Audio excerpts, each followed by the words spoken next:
Protecting Americans. That's what ICE and Immigration and Customs officials say they were doing Tuesday at a St. Paul business. That is where agents say they detained 14 people for immigration violations. This evening, WCCO's Conor Wight introduces us to a man who has two relatives who now plan to self-deport to Mexico after ICE detained them in the capital city. Dressed in military-style gear, federal agents pepper-sprayed protesters during a chaotic scene Tuesday morning in St. Paul. People arrived to try to stop what turned out to be an immigration raid at bro-tex, a paper distribution company. What has your life been like since that morning? I can't sleep. I only eat one meal a day. Eric Godinez says ICE detained both his uncle Camilo and his cousin Jaime in this operation.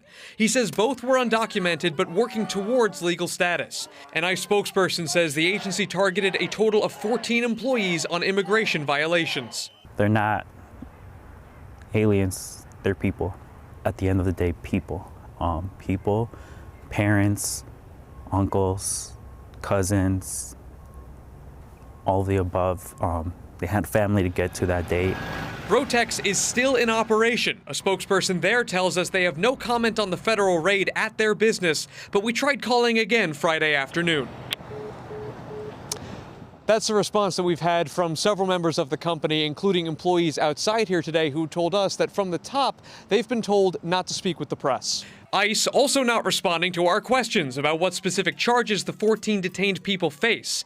Jonathan McClellan, president of the Minnesota Justice Coalition, says Minnesotans deserve to know more. Transparency is not their greatest suit, and if you're standing on the rule of law, you're standing on what's right, you're not gonna have problems releasing that information. As for Godinez, he says he's aware of two people that want to fight their case.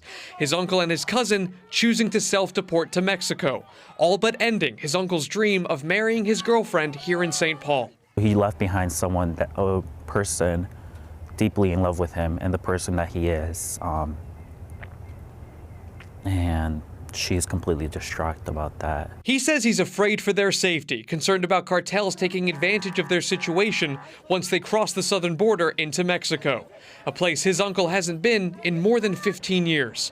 In St. Paul, Conor Wight, WCCO News. Family members of those detainees told WCCO they are physically okay after the raid. The federal warrants used in the operation are still sealed.